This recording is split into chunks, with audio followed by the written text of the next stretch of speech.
Hey guys, so you're welcome back to today's tutorial. So this client reached out to me. She wants to make a cake for her twin teenagers. Before I bite my tongue, so she wants to make a cake for her twin teenagers, a boy and a girl. So she doesn't want to make two cakes. She just wants to make one cake for the both of them.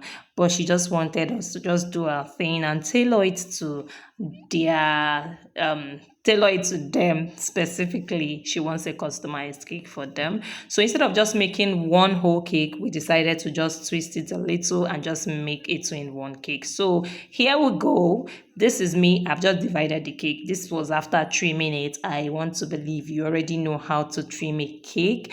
All right. So I just trimmed the cake and then I partitioned it into two equal half from the middle area. So now I'm trying to buttercream the cakes. I'm buttercreaming it everywhere. You just make sure that the butter is evenly distributed.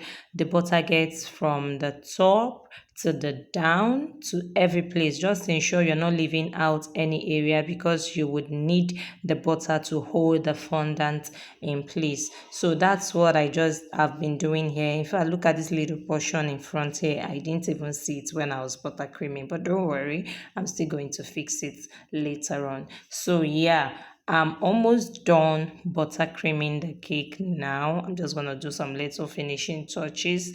Of course, I've not cited that place, this portion now. I've not cited it at this point, but I have now, and I've fixed it. All right. So, but I didn't film that area. I've just covered it up, and these are the two of them. All right. So we just had to clean out our surface, and we started kneading out our fondant. Now I'm going to cover the fondant in two colors. What the pink is going to be for the girl, while the blue is for the boy. All right. So this is a great idea if you are a baker and you're looking to cover a cake for a twin. All right, so at this point, I just noticed one of my girls noticed my face wasn't really showing. In the video, it was cutting my head off. All right, and so she just rectified it for me right now. So, yeah, you can see my pretty face. All right, so this is me. My name is Cynthia. I am the face behind this brand. So yeah, we're almost done kneading our fondant. We almost got the color we're looking for, like the exact shade of pink.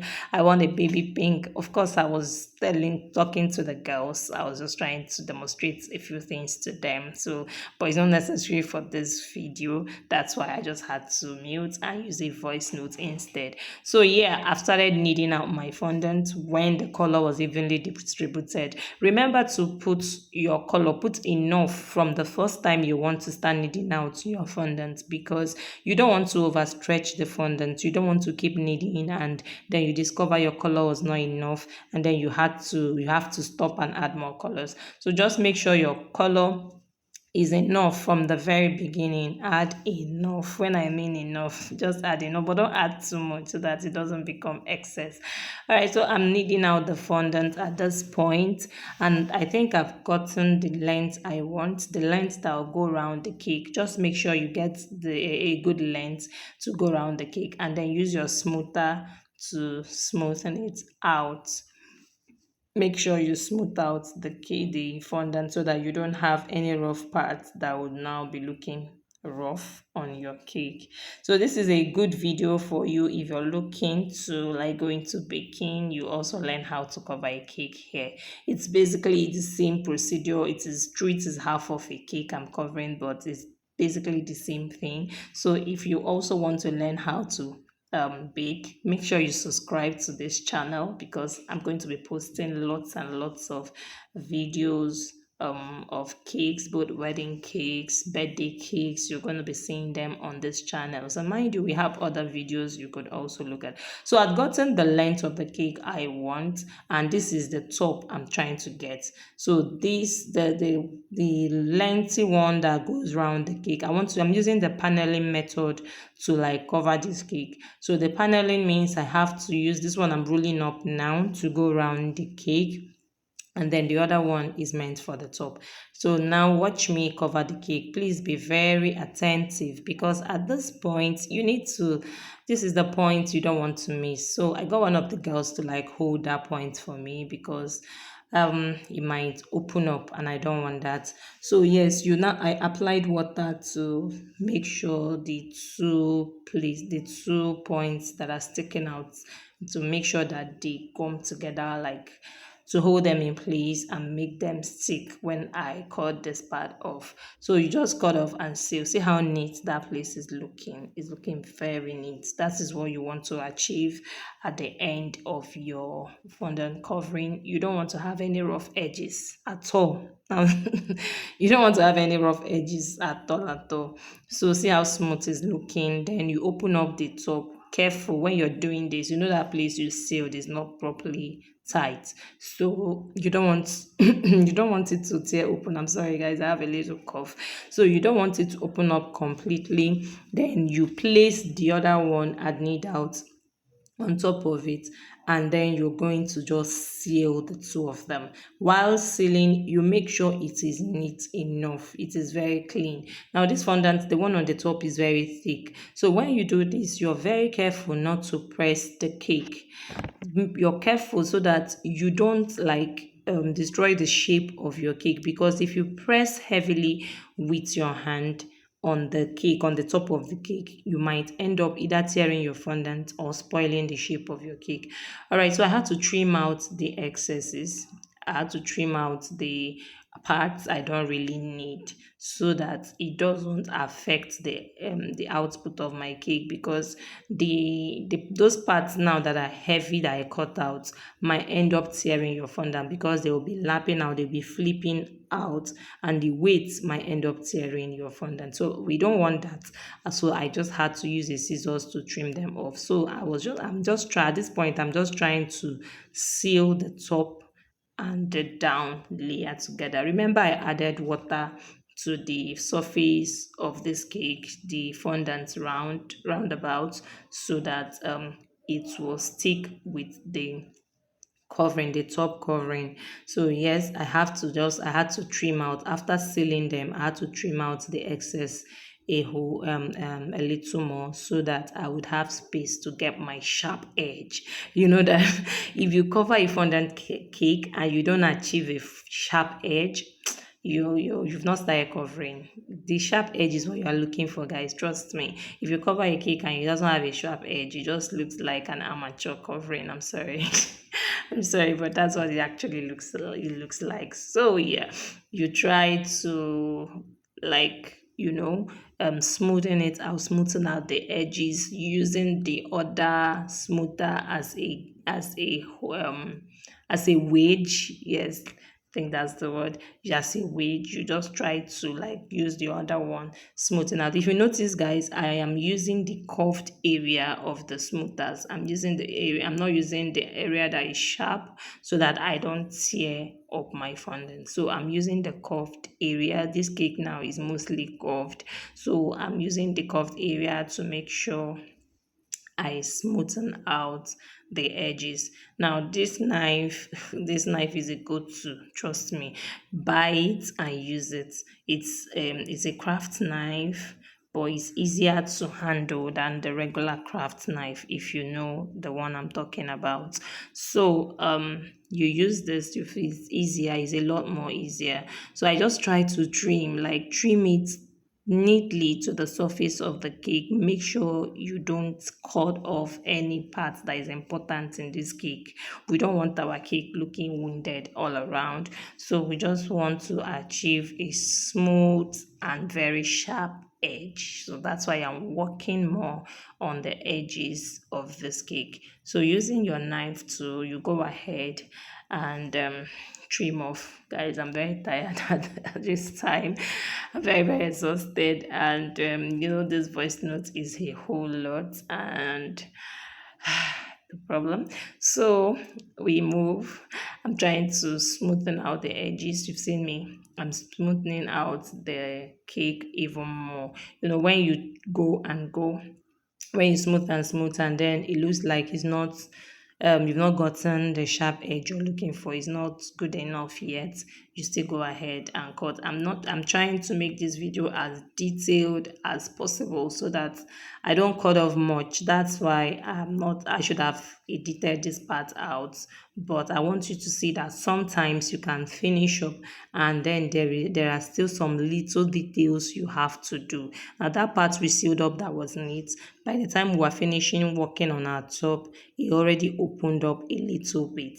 Okay, so this is not out of place. I left these things here so that you don't kill yourself when you end up and you have some little minor openings.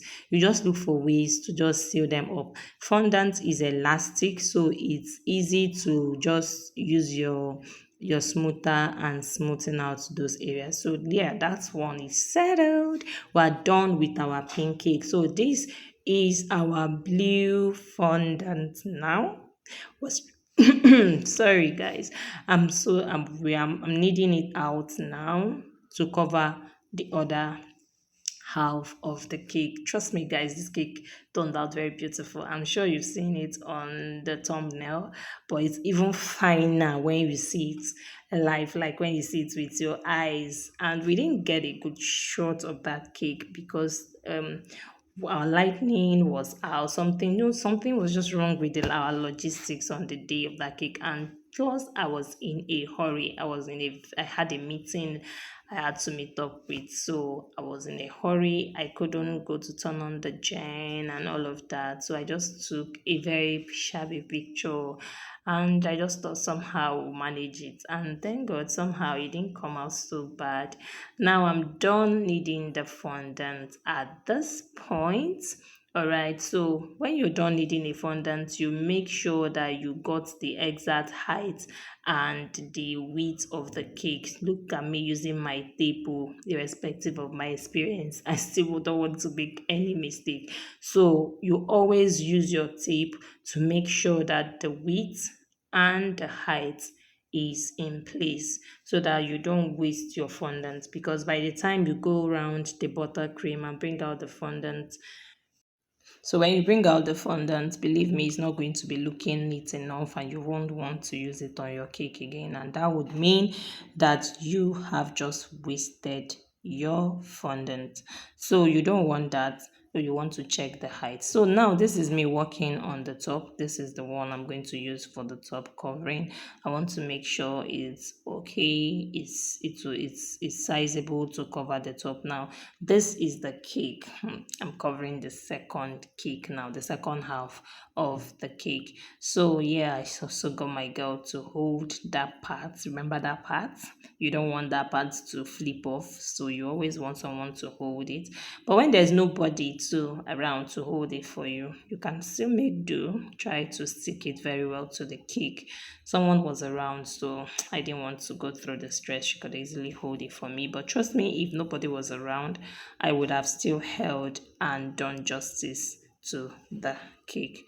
All right, so yes, the same process. I'm just going over it a second time just in case you didn't see very well the first time. So I've just applied a little water to hold it, and this is me trying to like cut it out. This fondant was really very thick, so I couldn't cut it out with the smoother, so I used my knife to cut it, and trust me, even came out even better. It came out smoother, it came out neater. I don't know, the camera didn't get it at this time, but trust me, you would see it. Okay, yeah, I turned the cake good. Are you seeing it? Very neat, very very smooth and very neat. So guys, when you do your own, make sure it's very fine, make sure it's very neat. If you can show me, tag us, tag me, I'm going to okay, tag me where my Instagram handle is Cedar Sweets. If you want to follow me on Instagram, my Instagram handle is Cedar Sweets, like Cedar Cedar,